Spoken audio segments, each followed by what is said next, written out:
Hello everybody, this is IAmTheChezz here, and welcome to my brand new series entitled Wizard101 Countdowns. This series is going to consist of random top 5 and sometimes even top 10 lists, all relating to Wizard101, and I figured to kick things off and also celebrate the second story arc coming to an end, we would begin with top 5 worlds in Wizard101.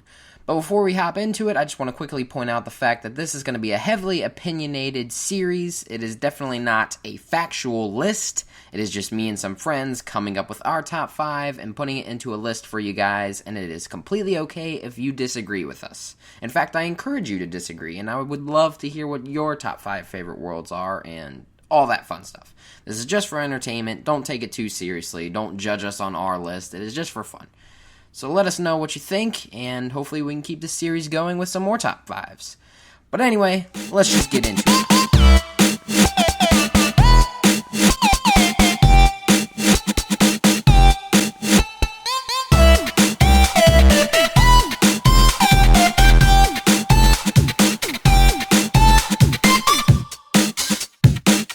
Number 5. So to kick off the list, we're going to start with Azteca. Azteca was good because nearly every area in it was far different than the last one. Each place you went to felt like something new while still keeping the overall theme of the world, and it just felt right.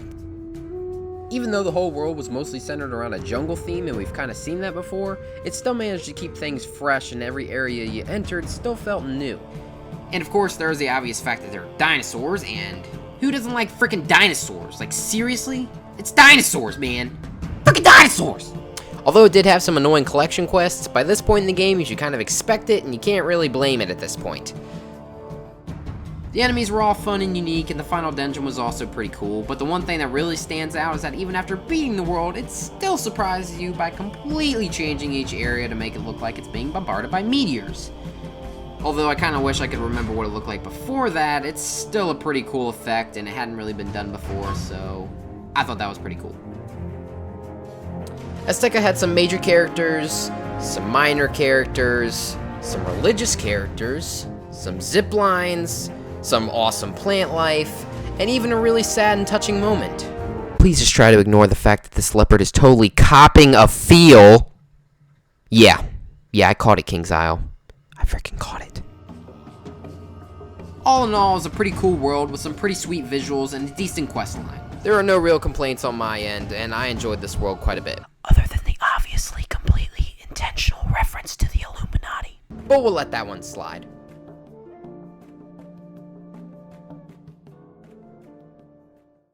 Number 4.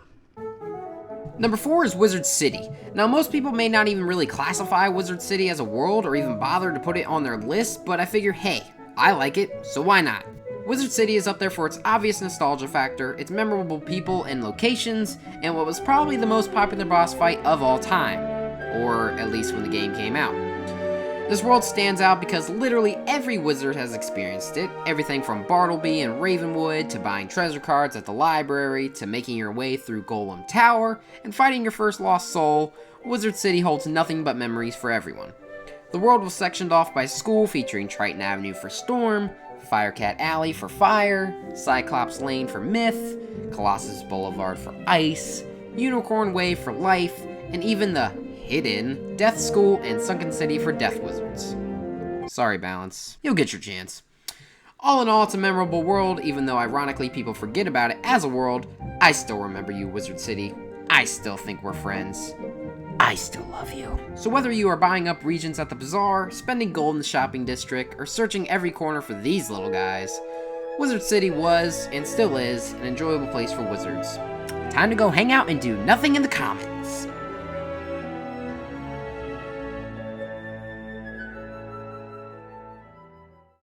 Number 3. Number 3 is Mushu. The reason it's on here is because it is just downright gorgeous. Especially coming from the dark and gloomy Marleybone, Mushu was certainly a breath of fresh air. We haven't seen green grass since Wizard City, so to arrive here and have blossoming flowers and goat monks, you can't really ask for anything more. The reason it's only number 3 on this list is because it's a pretty tedious world. There are a lot of collection quests, so all that excitement you had will be quickly drained from you as time goes on. The enemies here are pretty memorable, and nobody can forget their first time seeing a Ninja Pig. But of course, amazing puns like Samurai really take the cake here. We had the Cave of Solitude and Tamagotchi, or whatever, and even spending some time collecting... oysters? Really? Oysters. Regardless, Mushu will always stand out, at least from a visual perspective. It's got numerous dungeons, and something about a tree, and some cows, and grass, and rocks, and more grass, too. I like it. You like it. We all like it. It's Mushu. It's Mushu.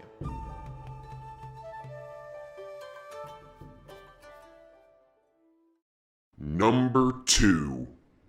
Now with this one I may be a bit biased due to my Avalon playthrough, but even with that aside, Avalon is still a pretty sweet world. Each area changes quite a bit and keeps things fresh, and the quests never really seem to drag on. There were collection quests here and there, but they went by pretty quick and didn't really take away from my overall enjoyment of the world. Making fun of dog knights, questioning mermaids? Merfoxes? These things, and hanging with tree people will certainly get your blood flowing as you make your way through the streets of Avalon. The dungeons are fun, Ghost Avalon was cool, Thundara kinda scared me a little, and the place with the ice, the fire, the Vice? Yeah, I don't really get this world. But regardless, I still love it, and it'll always be up there on my list, and I don't really have any complaints. Not to mention, who could resist a booty like that? Damn! Don't lie, King's Isle. I know this was intentional. All this. But anyways, Avalon.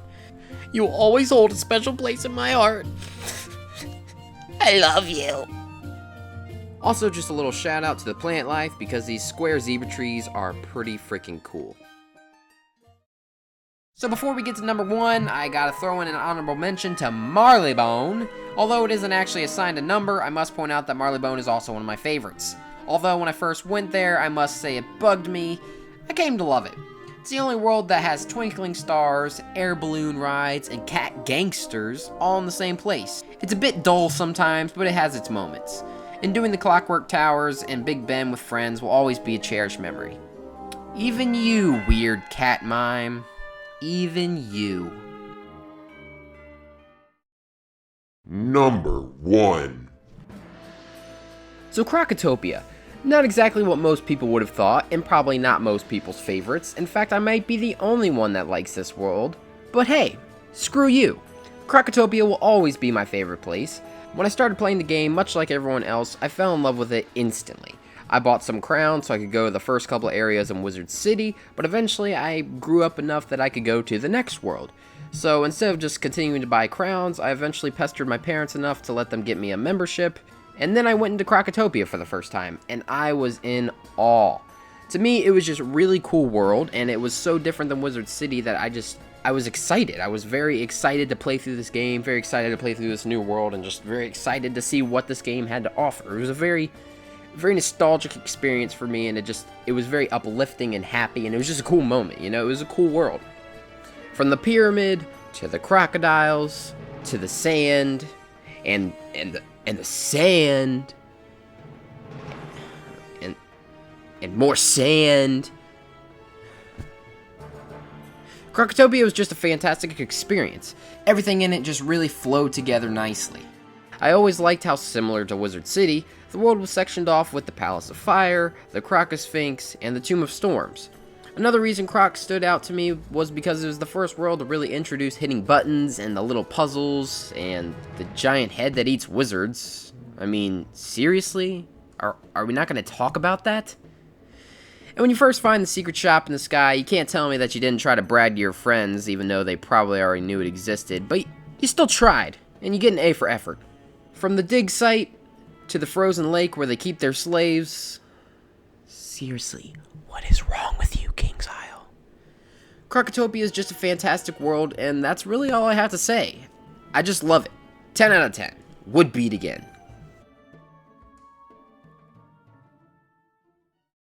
So yeah, that about wraps up the first top 5 list. Again, let me know, do you agree with my list, or do you completely disagree and think I have no clue as to what I'm talking about at all? So let me know in the comments, what are your favorite worlds, and what do you think of my list?